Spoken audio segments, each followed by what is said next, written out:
get out of the boat. And he said, come. And when Peter was come down out of the ship, he walked on the water to go to Jesus. Can you even imagine that scene? Get out of the boat. Get out of the boat. There's Jesus walking on the water of your life, okay? And you see him. And yet there's fear, right? Maybe there's fear. But with Peter, the point I want to make in this situation is, yes, faith was involved, of course. And we can go back and forth of whether you have to have faith and then obedience, or obedience and then faith. You know, recently I've read and am still reading, I read the biography of Dietrich Bonhoeffer. And this thing about cheap grace, this thing about faith, thing about discipleship. I'll probably do some videos in the future on this powerful testimony and what the cost of discipleship really is. I've done some in different ways on this topic, but using some of his material, using some of his things, I might do that. But back to this get out of the boat. And that is, you know, Peter obeyed. He obeyed. He might have had the faith after. Even if he had the faith before, the point I'm trying to make is there are times in our life we have to get out of the boat in sheer obedience. Just obey.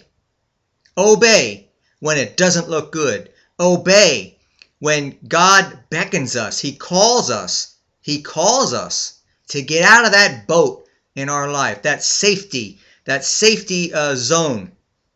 You have to admit, for Peter to step out on that boat, brazen as he was, to know that that ocean separated him, in other words, the way it's designed, from life and death. But instead of dying, when he stepped out of that boat, he lived. He lived.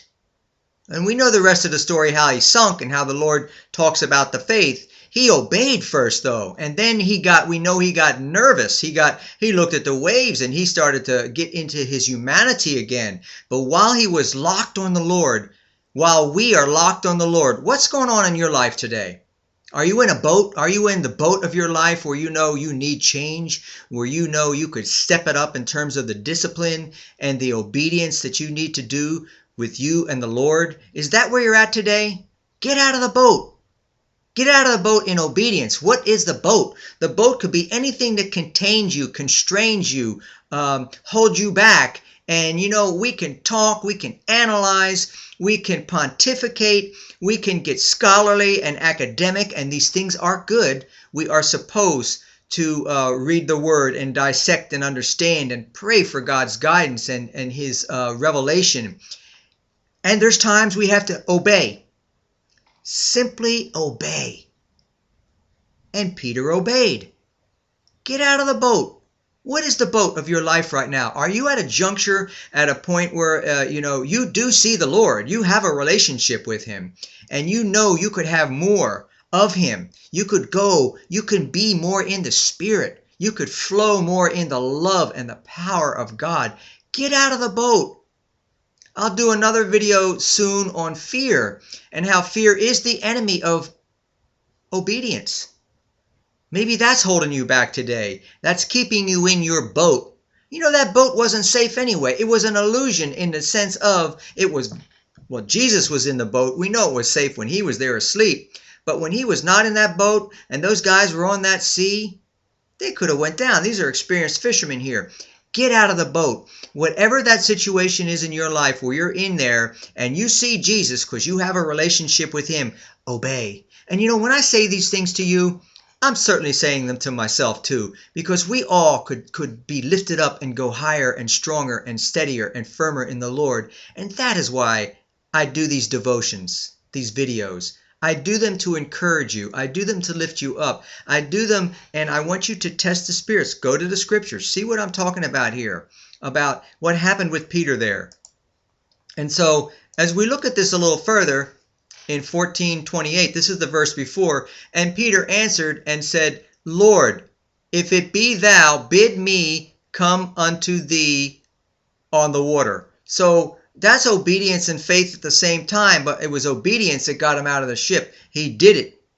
He put his faith into action, but he obeyed is my point here. He obeyed. And so he asked the Lord, he says, if that's you, if it be you, if it be thou, bid me to come unto thee on the water. You see, Peter knew, as you and I know, there isn't anything the Lord can't do. If the Lord bids you to come out of your boat, as you stare at him, as you look into the eyes and the love and behold the love of God in Jesus Christ, and he bids you to come out of your boat, get out of that boat. Get out of that boat. Matthew 14:29. And he said, come. And when Peter was come down out of the ship, he walked on the water to go to Jesus. My friend, go to Jesus today. Get out of the boat. Whatever it is that constrains you or holds you back, obey and watch the power of God enable you to walk on water, the water of your life, the impossible, the invisible, the unimaginable. And I'm not talking about no name it and claim it here. I'm talking about Jesus Christ, the power of God, and the power of obedience. God bless you.